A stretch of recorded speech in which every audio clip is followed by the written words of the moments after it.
So, hey, what's going on, guys? It's Corrupt from Corrupt's Cards here, and if you're watching this is a comedy gaming channel, but on Wednesdays I like to do a segment, and I guess this is the first one, so I guess technically that isn't true, about deck reviews, because I'm a big playing card fanatic, and I'm making my own playing cards, and this way I thought I could get maybe a few more viewers and so on and so forth to a different crowd of people, and yeah, so to kick this off, we are starting with the FONTAINE Babylons. And I thought it was nice because it's the actual only deck that I have still in the packaging. So it's going to be nice. And while I was, thinking the idea for this, I wrote down a whole bunch of different categories, 6 in total, and they're going to be graded on a percent scale. Now, for those of you who couldn't read, up on the screen you're going to be seeing all 6 of my categories. It's technically 5 categories, with the 6th one being an add-on, and we'll get to that as we get, there. But each of these percentage and the, out of 10s, they're all going to go in a spreadsheet, and every time I do a new deck, we're going to, put them in the spreadsheet. When we get to 100, we're going to compare the top 10 decks. So, in the meantime, we got to start, here. And today, we have the FONTAINE Babylons. So, the first category is creativity. And out of 10, I'm looking for, is this deck creative? Is it different, unique? How does it sit well? And obviously, because it's FONTAINE, it's already super hyped up. But creativity, we'll just have to open it up and see. So, gonna get that slick, nice unwrap for you guys here.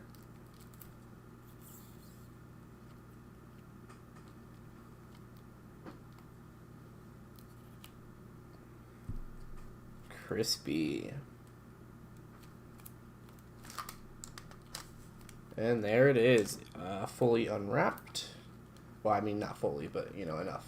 So, for creativity, obviously there's not much color or depth to this.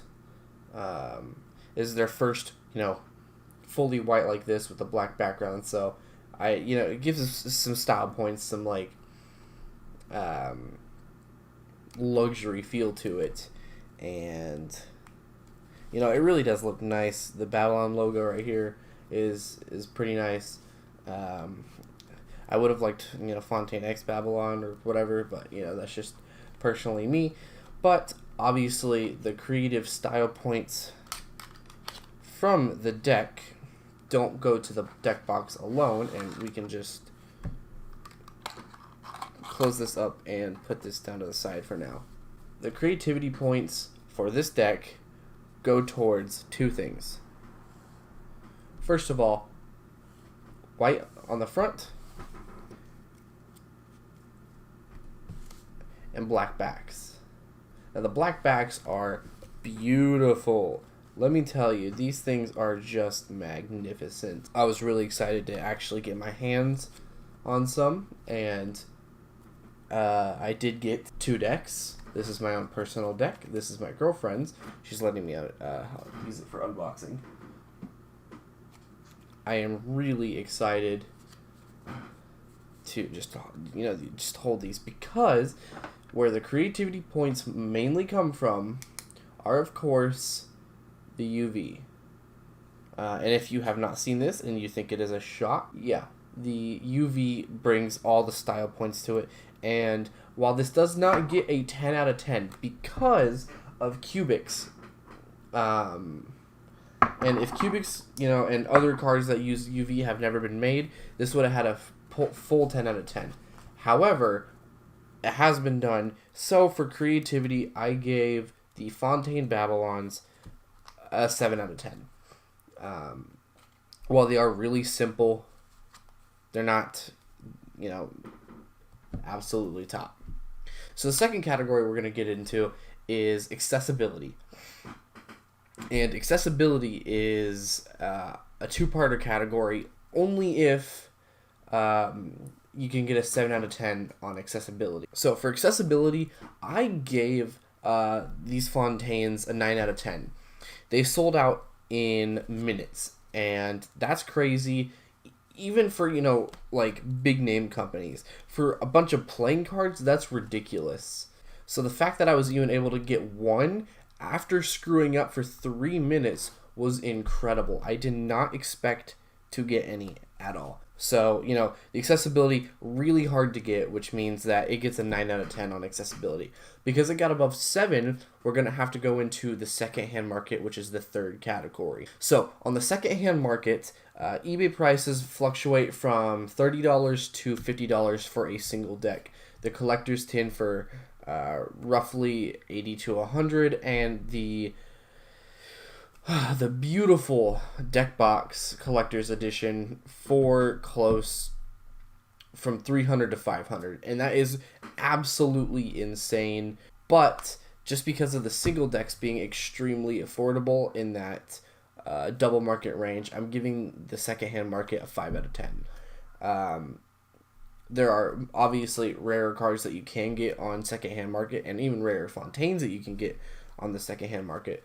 And the next category is use. And this is the one where if you use it over time, how is it going to affect the deck? And first of all, use is low.